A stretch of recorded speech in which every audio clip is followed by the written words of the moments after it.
क्या लग रहा है 2024 में नरेंद्र मोदी फिर से सरकार बनाएंगे अपनी, या फिर राहुल गांधी उनको हरा के खुद प्रधानमंत्री बनेंगे? ऑब्वियस है मोदी जी ही जीतेंगे। मतलब मुझे तो लगता है बहुमत से भी डबल ट्रिपल वोट से मोदी जी ही जीतेंगे। राहुल गांधी ने आप लोगों की सेवा के लिए, देश की सेवा के लिए अभी तक शादी ही नहीं किया है। अभी तक शादी नहीं किया, बेचारी उसकी बीवी भी परेशान हो जाती है। उससे अच्छा हुआ उसने शादी नहीं किया। नोटिस किया कभी जो मुद्दा नहीं होता तो राहुल गांधी उठ के कुछ बोल देगा हिंदू मुस्लिम पे, ताकि कुछ मुद्दा हो जाए। भाषण देना भी नहीं आता है भाई, क्या बोलेगा वो। राहुल गांधी बेतुकी बातें करते हैं, कोई उनके बातों के हाथ पैर नहीं होते। कांग्रेस तो कहती है हिंदू मुस्लिम बीजेपी करती है, राम मंदिर बनवा के और ज्यादा माहौल भी बर्बाद करने, खराब करने का उन्होंने जो है सो एक प्रबंध कर। यहाँ पे हर जगह जो भी मस्जिद ये लोग बनते हैं तब कोई सवाल नहीं उठता है कि क्यों बन रहा है। एक राम मंदिर बन गया तो उसमें सवाल उठ गया। अगर एक मस्जिद बन रहा है तो एक मंदिर बन जाएगा तो क्या चला जाएगा। और वो जमीन राम मंदिर की ही थी तो राम मंदिर ही बना। राम मंदिर ही बनना चाहिए था, क्योंकि वो औरंगजेब के टाइम पे वहाँ पे मंदिर थी, औरंगजेब ने तोड़ के वहाँ पे मस्जिद बनवाई। अब वो टूट गया भाई तो मंदिर ही बनेगी ना, मस्जिद क्यों बने भाई, मंदिर ही बनेगी वहाँ पे। जी आपका शुभ नाम मैम? शरण्या जसपाल। आपका शुभ नाम? आंचल कपूर। क्या लग रहा है 2024 में नरेंद्र मोदी फिर से सरकार बनाएंगे अपनी, या फिर राहुल गांधी उनको हरा के खुद प्रधानमंत्री बनेंगे? ऑब्वियस है मोदी जी ही जीतेंगे। मतलब मुझे तो लगता है बहुमत से भी डबल ट्रिपल वोट से मोदी जी ही जीतेंगे। मतलब अभी हाँ मोदी जी के खिलाफ कुछ लोग बोल रहे हैं, बट आखिरी तक उनको समझ आ जाएगा कि मोदी जी है तभी भारत का विकास है, डेवलपमेंट है। लेकिन राहुल गांधी तो कह रहे हैं कि लड़के लड़कियां बेरोजगार हो रहे हैं, इसलिए रील्स बना रहे हैं, रील्स पे नाच रहे हैं, 8 घंटे रील्स देख के समय बर्बाद कर बात रहे हैं। बताइए, राहुल गांधी ने तो ये भी कहा था कि आलू की मशीन से सोना निकाल देंगे। पॉसिबल है? राहुल गांधी बेतुकी बातें करते हैं, कोई उनके बातों के हाथ पैर नहीं होते। पहली बात तो ये। और इंस्टाग्राम को सब नेगेटिव वे में देख रहे हैं। एक बात बताइए, फोन मेरे हाथ में, मेरे ऊपर है, मैं उसको कितना यूज करूंगी। मोदी जी आके मुझे नहीं बता रही कि रील्स देखो। सेल्फ कंट्रोल नाम की चीज होती है। मैं चाहूंगी तो फोन देखूंगी, नहीं चाहूंगी तो नहीं देखूंगी। खुद के ऊपर होता है, खुद का होता है कि हम कितना टाइम फोन में देंगे। इसमें किसी की गलती नहीं है, ना मोदी जी की ना राहुल गांधी की। तो रील्स और इंस्टाग्राम पे बहुत लोग पैसे भी कमा रहे हैं। जो लोग उसको ढंग से यूज कर रहे हैं वो पैसे कमा रहे हैं। जो लोग टाइम पास कर रहे हैं 8-9 घंटे रील्स देख रहे हैं वो तो ऑफकोर्स उनका ही खुद का लॉस कर रहे हैं, किसी का लॉस नहीं हो रहा उसमें। तो राहुल गांधी तो ये भी कह रहे थे कि देश में लोकतंत्र जो है वो खतरे में है, लोकतंत्र का गला दबाया जा रहा है, कांग्रेस नहीं आई तो देश बेच देंगे मोदी जी। एक बात बताइए, 54 से ज्यादा साल तक कांग्रेस थी, अभी तक क्या कर लिया देश ने? 9 साल हुए हैं बीजेपी को आए हुए। कितना कुछ बदला है। हमारे इंडिया को सब जानते हैं आज वर्ल्ड में। हर कोई इंडिया को जानता है, हर एक देश से हमारे अच्छे कनेक्शन से। जब कांग्रेस ही तब ऐसा कुछ भी नहीं था। तो कांग्रेस ये तो बोले ही ना कि मोदी जी के आने की वजह से। उसके पहले के सालों में इन लोगों ने क्या किया? कुछ नहीं किया, सिर्फ हिंदू मुस्लिम करते रह गए, लड़ाई दंगा करते रह गए। कांग्रेस तो कहती है हिंदू मुस्लिम बीजेपी करती है, राम मंदिर बनवा के और ज्यादा माहौल भी बर्बाद करने, खराब करने का उन्होंने जो है सो एक प्रबंध कर दिया है। एक बात बताइए, यहाँ पे हर जगह जो भी मस्जिद ये लोग बनते हैं तब कोई सवाल नहीं उठता है कि क्यों बन रहा है। एक राम मंदिर बन गया तो उसमें सवाल उठ गया। क्यों? क्योंकि ये लोग हिंदू को, ऐसा नहीं कह रही हूँ कि मैं मुस्लिम ये है वो है, मुस्लिम हिंदू सब इंसान ही है ना भाई। अगर एक मस्जिद बन रहा है तो एक मंदिर बन जाएगा तो क्या चला जाएगा। और वो जमीन राम मंदिर की ही थी तो राम मंदिर ही बना। राम मंदिर ही बनना चाहिए था, क्योंकि वो औरंगजेब के टाइम पे वहाँ पे मंदिर थी, औरंगजेब ने तोड़ के वहाँ पे मस्जिद बनवाई। अब वो टूट गया भाई तो मंदिर ही बनेगी ना, मस्जिद क्यों बने भाई, मंदिर ही बनेगी वहाँ पे। आपने नोटिस किया कभी जो मुद्दा नहीं होता तो राहुल गांधी उठ के कुछ बोल देगा हिंदू मुस्लिम पे, ताकि कुछ मुद्दा हो जाए। भाषण देना भी नहीं आता है भाई, क्या बोलेगा वो। भाषण क्या देते राहुल गांधी, वो तक नहीं। ऑक्सफोर्ड से पढ़ के आए वो, ऑक्सफोर्ड से। पढ़ने में ज्ञान देख, किताब बोलते ना भुजकोल विद्यार्थी का गट्टा मोट भाई, उसके गट्टे मोटे हैं, बस आता जाता कुछ नहीं है उन्हें, बस वही है। कुछ नहीं है। वो तो कह रहे हैं कि मोदी जो है सो पढ़े लिखे नहीं है, इसलिए जो है जो देश बेचे जा रहे हैं। पर देश को कहाँ ले जा रहे हैं वो उसको दिख रहा है, तभी उसकी फट रही। मोदी जी भी अमेरिका से ही इंग्लिश कंप्यूटर की डिग्री लेके आए। मोदी जी की हिस्ट्री पढ़ेंगे तो उसमें लिखा गया जब वो आरएसएस ज्वाइन किए तो उसके बाद वो अमेरिका गए तो वहाँ से वो डिग्री लेके आए।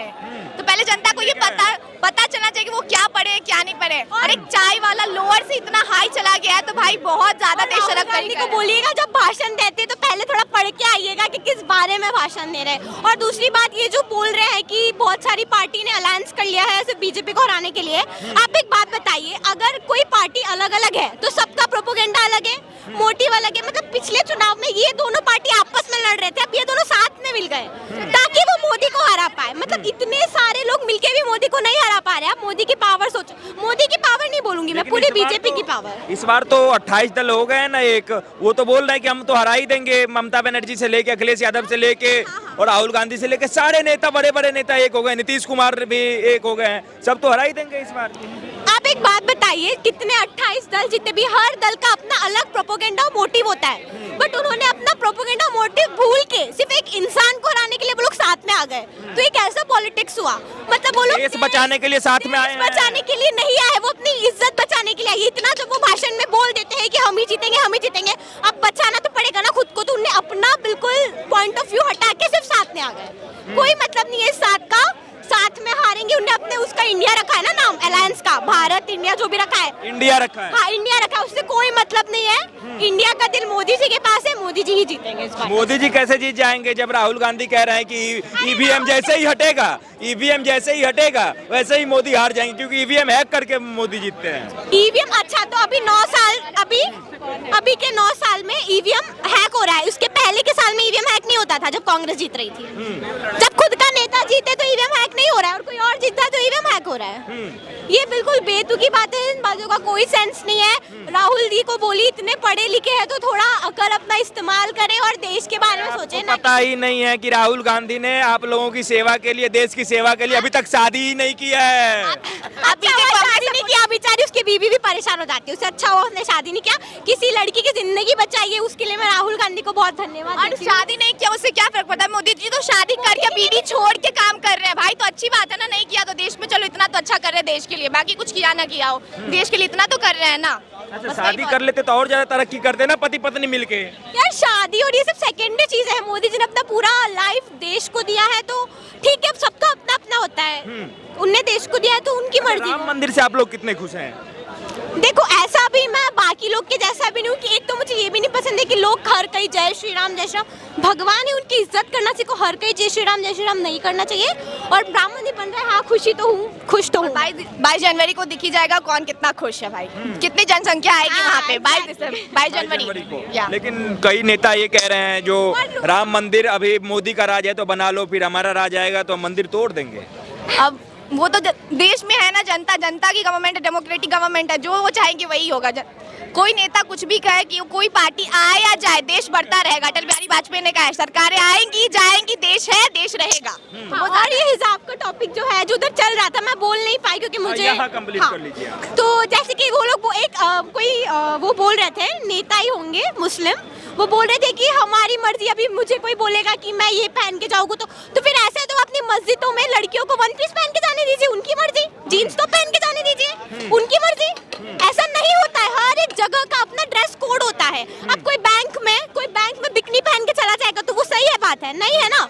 लेकिन और अगर चलो मैं हिंदू हूँ, ठीक है, अब मुसलमानों का कल्चरल ड्रेस है बुर्खा या फिर हिजाब, अगर वो पहनना चाह रही है और उनको पहनने के लिए अगर यदि कहा जा रहा है कि वही पहनेंगी तो इसमें दिक्कत क्या है? तो वो जरूर पहने, बट स्कूल एक ऐसी जगह वहाँ पे रेगुलरिटी और डिसेंसी मेंटेन होती है। अगर यूनिफॉर्म है, ऐसे तो मैं भी स्कूल में पढ़ी, तो मैं फिर भगवा रंग की साड़ी पहन के जाऊँ स्कूल में, सर पे पल्लू ढकूं, हिंदू ना मैं, टीका लगा लूं इतना ऊंचा, ऐसा नहीं चलता है। और अगर ऐसा है तो ठीक है, मुस्लिम स्कूल्स भी चलते हैं ना, कोई से मदरसा के स्कूल चलते हैं, आप वहाँ अपनी बेटियों को पढ़ाइए जहाँ पे आप बुर्का पहन सकते हैं। क्योंकि 45 डिग्री की गर्मी में हिजाब और बुर्का पहन के कौन जाना चाहेगा, वो भी काले रंग जो हीट ज्यादा अब्सॉर्ब करती है। कौन बुर्का और हिजाब पहनना चाहेगा? सब, मैं भी गई हूँ ऐसे बहुत सारी जगह पे जहाँ पे लड़कियां पोज करती है, बट उनकी फैमिली में जबरदस्ती उन्हें हिजाब पहनाया जाता है। देखो क्या है, लेकिन लोग तो कह रहे हैं, जो उनके घर के जो बुजुर्ग हैं, जो व्यक्ति हैं, वो तो कह रहे हैं कि हिजाब में और बुर्खे में लड़कियां सुरक्षित रहती हैं, उनको लड़के देख के जो है सो घूरते नहीं है, उनको कुछ। खबरें सुनिए आपने, हिजाब बुर्खे में भी क्या क्या हो रहा है वहाँ पे पाकिस्तान में। और पाकिस्तान की आधी से ज्यादा लड़कियां हिजाब बुर्खे नहीं पहनती है। ये इंडिया में फालतू का थोपा जा रहा है, कोई सेंस नहीं है इस बात का। और इंडिया में भी कितनी मुस्लिम लड़कियां तरक्की कर रही है, वो तो हिजाब पहन के नहीं कर रही। हिजाब पहनने से कुछ नहीं, आपको पहनना है, आपकी धार्मिक आस्था है, आप पहनो, बट जगह देख के पहनो। मतलब स्कूल में चाह रहे हैं कि हिजाब नहीं पहनना नहीं, चाहिए। बिल्कुल भी नहीं। दुनिया का ना डिस्क्रिमिनेशन होगा ना, हिंदू मुस्लिम में कोई फर्क होगी। ये अच्छी बात है कि हिजाब बंद हो रही है, इससे लड़कियों को भी बहुत राहत मिलेगी। चेहरा ढकने से कुछ नहीं होता है, अंदर की खूबसूरती ही बहुत होती है और सुरक्षित सोच पे डिपेंड करता है कि। और एक बात और है, जैसे भी इन्होंने बताया कि जैसे मुस्लिम के मदरसे होते हैं, ऐसे हमारे हिंदू में गुरुकुल होते हैं, ठीक है, माँ धर्म की शिक्षा होती है, माँ कोई दिक्कत नहीं है। पर जब आते हैं पब्लिक स्कूल, गवर्नमेंट स्कूल, वहाँ पर ड्रेस कोड होना चाहिए न्यूट्रल, ठीक है, वहाँ पर ये कोई हिजाब और इस तरीके से नहीं कि भगवा कपड़े पहन के कि आप अपनी शिक्षा को कंटिन्यू कर रहे हो। आप उसके लिए गुरुकुल जाओ, आप उसके लिए मदरसा जाओ। ठीक है, गुरुकुल और मदरसा जाने की बात तो ठीक है कि जो जाना चाहते हैं, क्या कहना चाह रहे हैं? जैसे कि ड्रेसिंग से आपने ड्रेस का बोला कि हिजाब पहन के बुर्का पहन के बोलते हैं कि लड़कियां सुरक्षित है। देखो देखो, जीन्स टॉप पहन के भी लड़की घूमेगी। ये हमने नहीं कहा, ये जो मुस्लिम स्कॉलर्स जो कहते हैं उनका बयान मैंने कोट। जीन्स टॉप पहन के भी लड़की घूमेगी, वन पीस पहन के भी। सोच में बदलाव लाओ ना। आप उस लड़की को गंदी नजर से क्यों देख रहे हो? बुर्का हो या भाई लड़की कितने भी पूरे कपड़े पहने, सामने वाले की सोच सुधरेगी तभी कुछ होगा। कपड़ों से कुछ नहीं होता, कुछ नहीं होता कपड़ों से। भाई साहब, हाँ, वो बुर्खा भी जो है ना समाज के डर से। मैंने मेट्रो में देखा, घर से बुर्खा पहन के आती है, मेट्रो में वो बुर्खा खोल के वो जींस पे रहती, मॉल्स में जाती है। तो ये सब समाज की डर की वजह से भी चलता है। ठीक है, ये भी कारण है। अच्छा, मतलब आप लोग भी यही चाह रहे हैं कि देश में स्कूल वगैरह में जो बुरखे वगैरह चलते हैं वो सब नहीं चलना चाहिए? जी, क्यों चलना चाहिए जब आपको ज्ञान, स्कूल क्या है, ज्ञान का मंदिर है। आप वहाँ पढ़ने का, ना कि आप अपने धर्म को रिप्रेजेंट आप वहाँ करने जा रहे हो। हम तो नहीं जा रहे वहाँ पे चंदन टीका करके, भगवा गमछा डाल के, और वहाँ आरती तो हम तो नहीं कर रहे हैं। ये सारी चीजें तो वहाँ नहीं होती ना।